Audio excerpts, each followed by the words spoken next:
Der Zakarian, tacle, Thierry Henry, petit rappel des faits. Lundi, il y a une semaine, Thierry Henry était en conférence de presse. Une question lui est posée sur le week-end de Ligue 1 qui vient de s'achever. Un week-end très pauvre où seulement 12 buts ont été marqués. Et Thierry Henry s'interrogeait. Merci à lui. Écoutez-le. C'est pas forcément les buts, en fait. C'est que hier, je pense que vous avez vu, il n'y avait pas de tir cadré. Donc, non, c'était pas pour... c'était juste... Le point, c'est qu'il n'y a pas d'action, pas de tir cadré. Donc, c'est difficile. Est-ce que c'est propre à ces deux week-ends? Je ne sais pas. Maintenant, Nice est deuxième avec 13 buts marqués.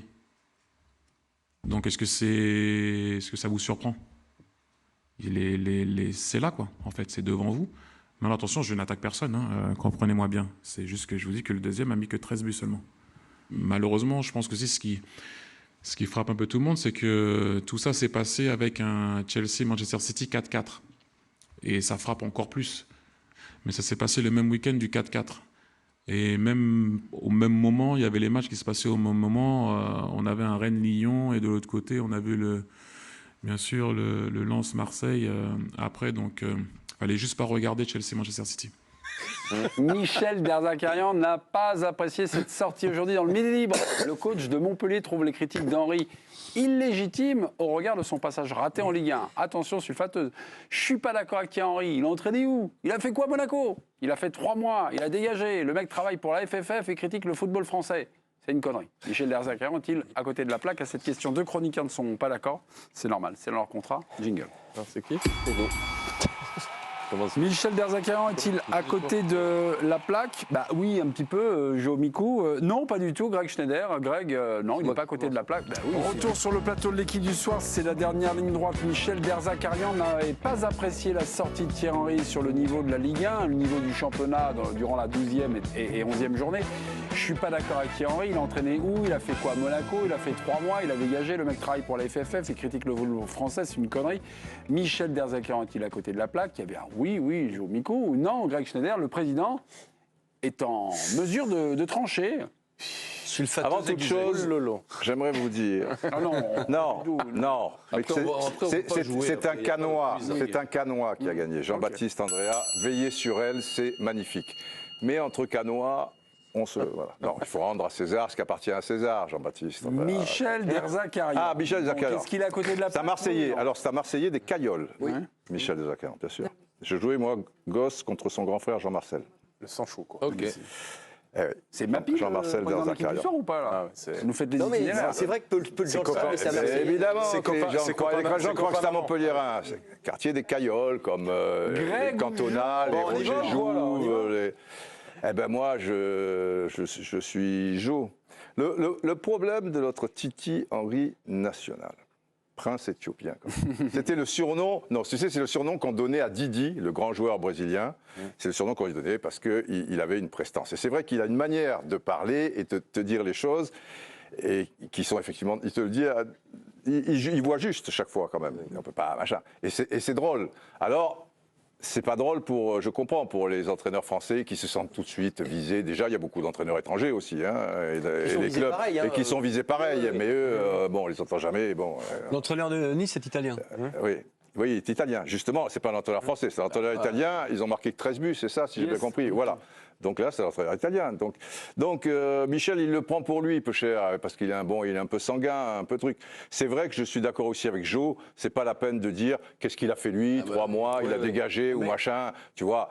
De ne pas être d'accord avec Henry, voilà, d'accord. Mais c'est pas la peine de après dire... massacrer son CV, qu'il explique plutôt sur la longueur pourquoi il n'est pas d'accord. Pourquoi il n'est pas d'accord. Voilà. Là, il s'est un petit peu emporté et sur le fond, donc c'est du jeu. Les Canois, tu vois ce que je veux dire. Jean-Baptiste Andrea, Joe Cantona... C'est facile de dénigrer le championnat quand on est entraîneur de l'équipe de France Espoir. Il a gagné 2 fois 4-0, mais contre qui? On dirait du Greg Schneider. Il n'a battu personne, qu'il gagne 5-0 devant l'Espagne ou l'Italie. Alors là, je dirais bravo. Ah mais c'est marrant. On s'ennuie en regardant la Ligue 1. Thierry, il va tranquille. Bah oui. Il est plutôt drôle, mais il y va tranquille. Ouais. Et en fait, il a raison, le 4-4 en plus en même temps. Personne réfléchit sur l'intérêt de la Ligue 1. Le 4-4 de City. Non, mais vous vous rendez compte des moyens qu'il y a sur le terrain sur le 4-4 de City. Mais il n'empêche. Non, mais jusqu'à présent, la Ligue 1, c'était quand même plutôt sympa et on le disait. Et puis là, quand ça va pas, on a le droit aussi de dire que. Ça fait un mois et demi, 2 mois qu'on est redescendu en arrière. 12 buts, même s'il y a eu un match en moins sur le dernier. Non, mais les matchs étaient terrifiants. C'est quand même. Oui, mais le foot, c'est un sport avant d'être un spectacle. Non, c'est une erreur ça. C'est un spectacle. Non, c'est un sport avant d'être un spectacle. C'est un spectacle. Non, tu gagnes le match. Tu es là pour gagner le match. C'est un jeu.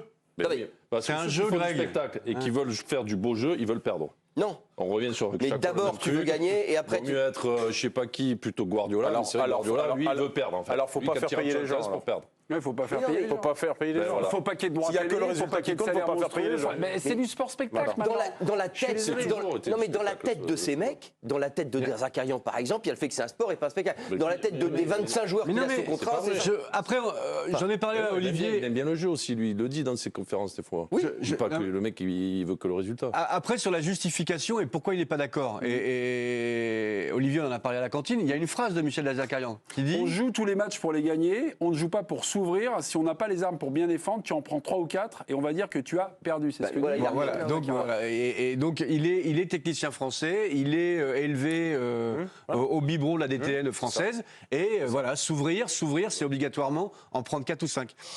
Voilà, non, mais c'est la vision de l'entraîneur français. Mais ce qu'on reproche, si tu veux, dans les dernières journées de championnat, outre le fait qu'il n'y a peut-être pas trop de prise de risque ou quoi, c'est la maladresse technique, si tu veux, et c'est courir sans réfléchir, et c'est aller boum, et voilà. Ça, c'est un problème de formation. C'est par rapport à ça. Ça, c'est un problème de formation. Je suis pas d'accord avec ça aussi. C'est pas parce que tu joues offensif que tu t'ouvres.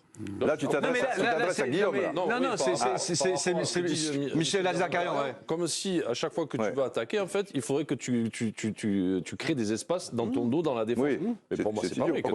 Au contraire, tu laisses pas l'adversaire le temps de s'organiser. Exactement, te contrer, donc parce que tu es plus haut, tu peux presser, etc. Le fait est que. Qu'à chaque fois qu'on dit on peut attaquer, non, on n'attaque pas parce que sinon on va en prendre 4. Le Montpellier-Nice était terrifiant. Le Montpellier-Nice, c'était terrifiant. Alors, il l'a peut-être pris pour lui, pour le coup, parce que lui, il était content de ce 0-0. Il aurait signé pour un 0-0.